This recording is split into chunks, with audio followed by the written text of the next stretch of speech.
Hi Libra, welcome to your monthly tarot reading with me, Raphael Ray from Radiant Reality. It's an absolute pleasure to have you. Thank you so much for being here. If you haven't already, make sure you check out your Uranus into Taurus special.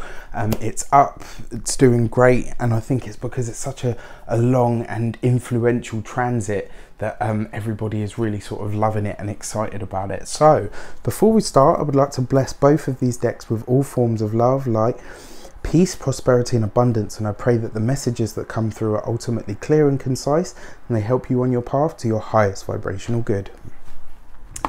So, all jumping out at me. Your actions and your interactions with the world at large in the month of June. The Four of Wands. This is absolutely beautiful card. This is kind of like a milestone card, because it represents a celebration, it represents the achievement or the accomplishment of something. When the Four of Wands shows up, it kind of says that you're getting a bit of a break, you're getting a bit of a rest, you're getting a bit of a moment as somebody or something giving you the divine pat on the back and saying, you know what, well done, you've achieved something. So why do I say that? 4 is the number of Saturn. It's the number of structure, it's the number of, and you know, Saturn's all to do with achievement and accomplishment, but achievement and accomplishment that you've worked for. Wands are fire, their passion, their fun, their vibrancy, their life, you know. And when you get the Four of Wands, it's the celebration. It actually represents marriage. It represents the kind of celebration that you have at a marriage. It represents the kind of celebration that you have once a commitment's been made. And this kind of says to me, your actions and your interactions, when you get the Four of Wands, it's kind of saying to you that the hard work is done. You've put the effort in, and now all you need to do is kind of just enjoy the fruits of your labor. So this is, you know, we're in the month of June, we're halfway through the year now. This is where you can kind of look back and say, all right, you know what, look at where I was when I started in January, or look at something even that I started last year. And this is now, you start to see the benefits of it, you start to see the rewards of it. You'll be seeing, we all will in some way, shape or form, be seeing even more of this when Saturn goes retrograde. And the reason I say that is because when Saturn goes retrograde, it's actually a moment where he kind of says to you, right, I'm going to give you a little taster of what you can have once you've put the work in. You know, for the work that you've already put in, I'm going to give you a little taster of what you're going to achieve and what you can expect once I move signs. So when he moves into Aquarius from, you know, Capricorn where he is now, that house or Capricorn, wherever it falls in your chart, will then start to lift and get a boost and be able to truly flourish, because the hard work and the effort has been put in. When I see the Four of Wands in anybody's spread, this is a celebration. It's kind of like that pat on the back to say, you know what, you've put the hard work in, you've put the effort in, and now you get the reward. And this is great. So for some of you, you will be hearing of friends or family finally tying the knot or getting engaged.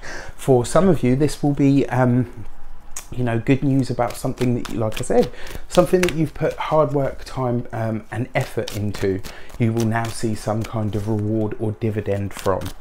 So your money and your materials this month. The Two of Swords, very interesting, because the sign before this got this card as well.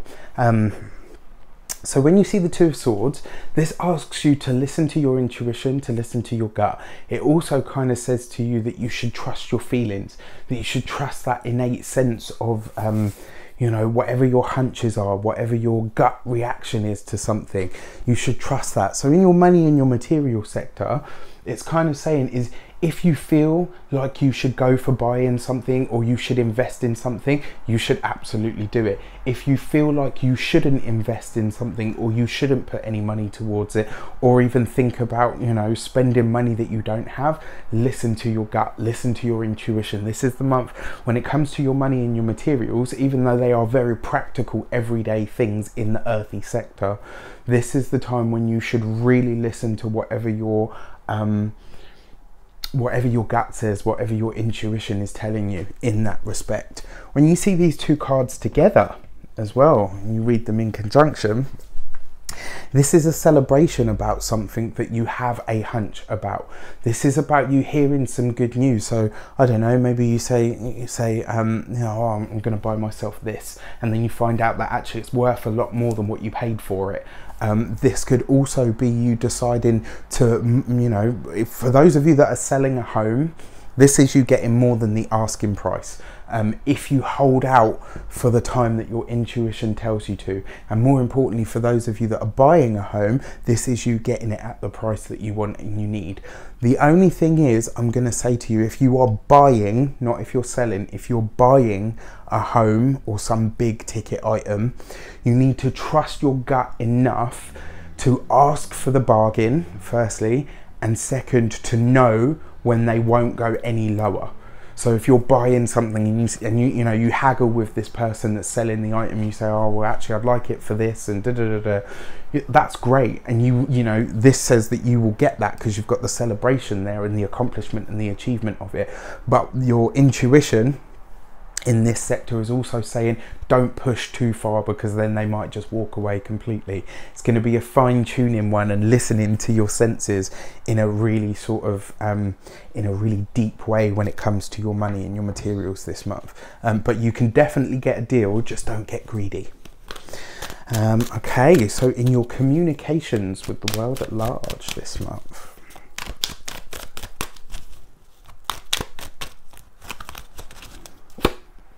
you have the Four of Swords. So this will be a month where you don't necessarily do, interesting, because you've got the Four of Wands out here, which suggests celebration and vibrancy and being out there.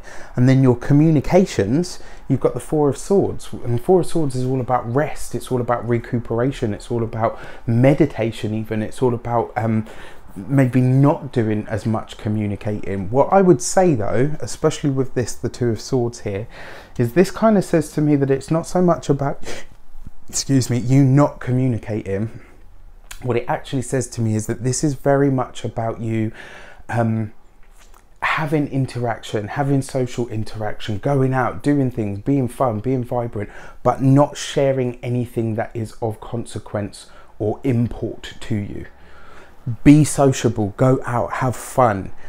Trust your gut, trust your hunches, have fun with, you know, speculative and even well calculated risks, absolutely, but do not share any important information of your own this month.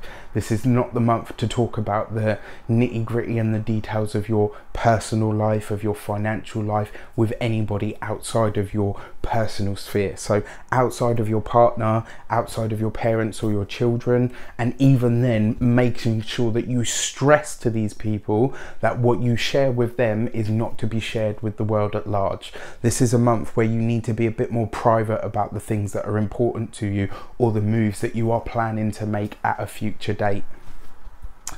And then finally, in your heart and your half, your deeper and personal intimate relationships, you have the Eight of Wands. Okay, so for those of you that are partnered, this will be the month where you guys are separated in some way, shape or form. And that's not necessarily, you know, doesn't necessarily mean that you'll be separated by like a divorce or anything like that. I don't feel anything that big. What it kind of says to me is that one of you is going to be traveling, and you'll be traveling for work purposes or because of a message that comes to you from a distance. And because you're traveling, there's kind of like this part, you know, where you're separated for some of the month, possibly even up to 2 weeks. You know, that's the feeling that I'm getting. This could be quite a, you know, a long period, and for, you know, couples that don't necessarily spend too much time separate, that can be quite a knock. You know, it's almost like, oh, okay, we're spending how much time separate? This card, for those of you that are single, this suggests that there is somebody at a distance. Somebody that you are talking to via, you know, social media, somebody that you're talking to via the airwaves, via, you know, phone, text message, all that sort of stuff. This talks about messages that come from a distance, phone calls, emails, text messages. It's communication that happens from a distance. So for those of you that are coupled, this represents some kind of time where you will be separated. But when you are reunited this month, you have absolute beauty and connection and happiness, and it's like, you know, time away. What's the absence makes the heart grow fonder. This is literally that. That's how I see it. But there will be a period of this month where you will be separated. One of you will be traveling for something, for some reason, and it will be something that you get correspondence about from a distance, from afar. And for those of you that are single, as I said, this is you talking to somebody over the internet. This is somebody that you're communicating with that is at a distance from you, that could very well become your love interest for this month and beyond. It's a good set of cards. It's basically all swords, which is air, and all fire, which is wands. So air and fire are compatible elements. You know, when you get, what does fire need to survive? Aside from the fuel, it actually needs oxygen. You know, if you starve a fire of oxygen, then it has no heat, and it's got no way of producing, you know, or continuing to burn on. So this is good. This is compatible elements. The air elements represents the mind and the intellect and the, you know, the higher functioning qualities of being a human being. And the wands represent the passion, the fire, the spirit. So, you know, the mind and the spirit are working in conjunction this month, and they're giving you a lot of energy to get things done. And more importantly, to really kind of kick back and enjoy the time that you have this month. It's not necessarily a month where you'll be doing a great deal besides socializing and interacting. Just be sure not to share anything that's too important or isn't quite ready for the public eye or view just yet. And then finally, your key to the month, the Hierophant. Interesting, because this card's come out for 3 different signs so far, and he keeps popping out. It's like he's got something to say between this card and the Strength card this month. And it's interesting because the Strength card is Leo, and it talks about courage and having heart, and the Hierophant card talks about the status quo, talks about the rules, the regulations, the institution. In the old world, this would have been, you know, the church. So for some of you, there's definitely a wedding or an engagement taking place. For others of you, like I said, this is about what you are not to divulge.